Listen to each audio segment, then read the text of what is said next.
एक बरगद के पेड़ पर टूनी चिड़िया अपने पूरे परिवार के साथ में रहती थी। उसका परिवार बहुत बड़ा था। टूनी चिड़िया के परिवार में आधे लोग टूनी की तरह सुंदर और आधे लोग काले भूरे रंग के थे। जिस ग्रुप में सुंदर चिड़िया रहती थी वह लोग काले भूरे चिड़िया का हमेशा मजाक उड़ाया करती थी। इसलिए चिड़िया का परिवार दो ग्रुप में बंट गया था। आए दिन हर छोटी छोटी बात में लड़ाई होती रहती थी, पर उनकी माँ हमेशा प्यार से एक साथ रहने के लिए कहती थी। पर दोनों ग्रुप की चिड़िया अपनी माँ की बात नहीं मानती थी। इस वजह से टूनी हमेशा उदास रहती थी। एक दिन काले भूरे चिड़ियों के ग्रुप ने अपनी माँ के पास गए और कहते हैं, माँ, अब आप हमारे पेड़ का बंटवारा कर दो। अब हम लोग सुंदर चिड़ियों के साथ नहीं रहना चाहते। इतने में ही सुंदर चिड़ियों का भी ग्रुप पास में पहुंच जाता है और वह भी पेड़ का बंटवारा करने के लिए बात करने लगता है। इस बात से माँ को बहुत हर्ट होता है, पर फिर भी माँ बोलती है, ठीक है, आज रात को सभी सो जाओ, कल सुबह बात करते हैं। सभी माँ की इस बात को मान जाते हैं और सभी सोने के लिए चले जाते हैं।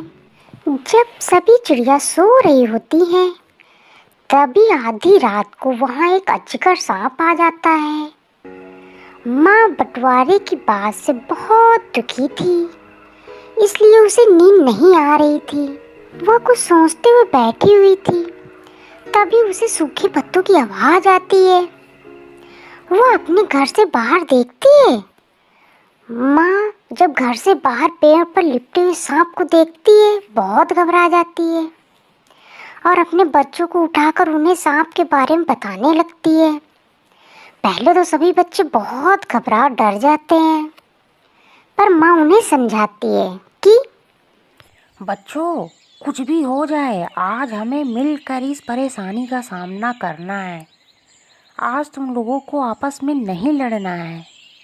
अब वह सांप बहुत ही पास आ चुका था। तभी माँ के कहने पर सारे बच्चे एक साथ सांप के ऊपर हमला बोल देते हैं। सभी बच्चे सांप को अपनी चोंचों से और पंजों से एकदम नोचने लगते हैं। सांप ने इस हमले के बारे में कभी भी सोचा नहीं था और घबराकर वहाँ से भाग जाता है। सभी चिड़िया बहुत खुश हो जाती हैं और एक दूसरे के गले लगने लगती हैं। यह देखकर माँ बहुत खुश हो जाती है। अब सभी चिड़ियों को समझ में आ गया था कि साथ मिलकर रहने में ही उन लोगों का कोई भी बोबाल बाका नहीं कर सकता। तो देखा बच्चों, आपने कैसे चिड़िया के छोटे छोटे बच्चों ने एक साथ मिलकर एक बड़े सांप को भगा दिया। ठीक ऐसे ही हम भी अपने भाई बहन मम्मी पापा के साथ मिलकर रहेंगे तो कोई भी हमारा कुछ नहीं बिगाड़ सकता। इसे कहते हैं एकता में शक्ति। तो बच्चों, हमें इस कहानी से क्या शिक्षा मिलती है, कमेंट सेक्शन में जरूर बताइएगा। क्यों बच्चों, अगर आपको ये कहानी अच्छी लगी तो लाइक सब्सक्राइब कर दीजिए। ऐसी ही नई कहानियाँ सबसे पहले आप तक पहुँचने के लिए आपको लाइक सब्सक्राइब तो करना पड़ेगा, है